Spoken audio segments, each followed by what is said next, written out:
Friends, ಹೇಗಿದ್ದೀರಾ? ನಾನಿವತ್ತು ನನ್ನ ಮಗ ಶಾವಿಗೆ ಪಾಯಸ ಮಾಡಿಕೊಡು ಅಂತ ಹೇಳಿದ್ದ. ಅದಕ್ಕೆ ಶಾವಿಗೆ ಪಾಯಸನ ಮತ್ತು ನಮ್ಮ ಫ್ರೆಂಡ್ಸ್ಗೂ ನಾನು ಹೇಗೆ ಮಾಡ್ತೀನಿ ಶೇರ್ ಮಾಡ್ಕೊಳ್ಳೋಣ ಅಂತ ಅನ್ನಿಸ್ತು. ಮತ್ತು ಶೇರ್ ಮಾಡ್ಕೊಳಕತ್ತೀನಿ.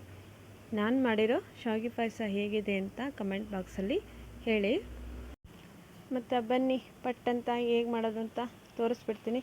ಮತ್ತು ಅದಕ್ಕೆ ಏನೇನೆಲ್ಲ ಸಾಮಾನು ಬೇಕು ಅಂತಲೂ ತೋರಿಸ್ಬಿಡ್ತೀನಿ. ಬನ್ನಿ ಫ್ರೆಂಡ್ಸ್, ನೋಡಿರಿ, ನಾನಿಲ್ಲಿ ಒಂದು ಸಣ್ಣ ಲೋಟದಾಗ ಹಾಲು ತೊಗೊಂಡೇನಿ. ಹಾಲು ಮಾತ್ರ ಹಸಿ ಹಾಲು ತೊಗೊಬೇಡ್ರಿ ಮತ್ತು ಬಿಸಿ ಹಾಲು ತೊಗೊಬೇಡ್ರಿ.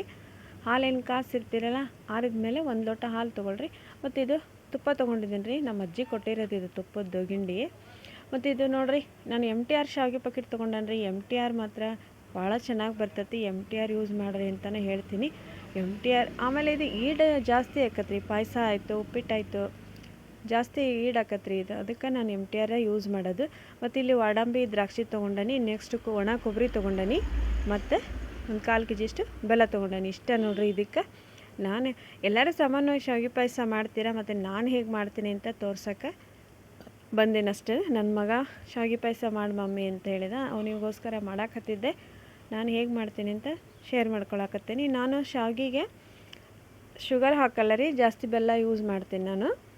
ಇವು ನೋಡಿರಿ, ಈ ಕಡೆ ಒಂದು ಸೈಡು ನಾನು ತುಪ್ಪ ಕಾಯಕ್ಕೆ ಇಟ್ಕೊಂಡಿದ್ದೆ. ಇದು ಹೋಟೆಲ್ಗಳಿಗೆಲ್ಲ ಮಾಡ್ತಾರಲ್ಲ ಶಾವಿಗೆ ಪಾಯಸ, ಸೇಮ್ ಅದೇ ಥರ ಆಗಿರುತ್ತೆ ನೋಡಿರಿ. ಯಾಕಂದರೆ MTRದು ಯೂಸ್ ಮಾಡ್ತೇವಲ್ಲ ನಾವು. MTRದು ಶಾವಿಗೆ ಮಾತ್ರ ಭಾಳ ಚೆನ್ನಾಗೇ ಬರುತ್ತೆ. ನೀವು ಬೇಕಾದ್ರೆ ಒಂದು ಸಲ ಟ್ರೈ ಮಾಡಿ ನೋಡಿರಿ MTRದ. ನೋಡಿರಿ, ನಾನೀಗ ವಾಡಂಬಿ ದ್ರಾಕ್ಷಿ ಎಲ್ಲ ಫ್ರೈ ಮಾಡ್ಕೊಳಕತ್ತೀನಿ. ಇವು ಫ್ರೈ ಆದಮೇಲೆ ನೀವು ಇದಕ್ಕೇ ಶಾವಿಗೆ ಹಾಕ್ಕೋಬೇಕು. ಇದರಲ್ಲೇ ಶಾವಿಗೆನ ಹುರ್ಕೊಂಬಿಡಿ. ಶಾವಿಗೆ ಸ್ವಲ್ಪ ರೆಡ್ ಕಲರ್ ಬರೋವರೆಗೂ ಹುರ್ಕೋಬೇಕು ನೋಡಿರಿ. ಹಾಗೆ ತೆಗಿಬೇಡಿ, ಯಾಕಂದ್ರೆ ಅದು ಹಸಿ ಹಾಗೇ ಇರುತ್ತೆ. ಹಾಗಾಗಿ ಸ್ವಲ್ಪ ರೆಡ್ ಕಲರ್ ಬರೋವರೆಗೂ ನೀವು ಶಾವಿಗೆನ ಹುರ್ಕೋಬೇಕು. ಆಮೇಲೆ ಇನ್ನೊಂದು ರೀ, ಎಣ್ಣೆ ಹಾಕಿ ಹುರಿಯೋಕ್ಕೆ ಹೋಗ್ಬೇಡ್ರಿ. ಇದನ್ನು ತುಪ್ಪದಾಗ ಹುರ್ಕೋಬೇಕು. ತುಪ್ಪ ಯೂಸ್ ಮಾಡಿ ಹುರಿರಿ ಅಂತ ಹೇಳ್ತಾನೆ. ಮತ್ತು ಇದು ಕೆಂಪಾಗಬೇಕು, ಕೆಂಪಾಗೋವರೆಗೂ ಹುರ್ಕೋಬೇಕು ನೀವು. ನೋಡಿರಿ, ಇದೇನು ವೈಟ್ ಐತಲ್ಲ, ಸ್ವಲ್ಪ ಕೆಂಪು ಕಲರ್ ಬರೋವರೆಗೂ ಹುರ್ಕೊಳ್ಳಿ. ಆಗಿದ್ರೆ ಮಾತ್ರ ಪಾಯಸ ಚೆನ್ನಾಗಿ ಬರ್ತೈತಿ. ನೋಡಿ ಅಕ್ಕ, ನಮಗೆಲ್ಲ ಗೊತ್ತಿತ್ತು, ನಾವು ಮಾಡಿದ್ದೀವಿ ಇದನ್ನು ಅಂತ ಅಂದ್ಕೋಬೇಡಿ. ಈ ಥರ ಮಾಡಿ ನೋಡ್ರಿ ಅಂತ ಹೇಳ್ತೀನಿ. ಭಾಳ ಚೆನ್ನಾಗಿ ಬರ್ತೈತಿ ಇದು ಶಾವಿಗೆ ಪಾಯಸ. ಬೇಕಾದ್ರೆ ನೀವೇ ನೋಡಿರಿ, ನೀವೇ ನಂಗೆ ಹೇಳ್ತೀರಿ. ಇದನ್ನು ಒಂದು ಪ್ಲೇಟಿಗೆ ತಗೊಂಬಿಡ್ರಿ.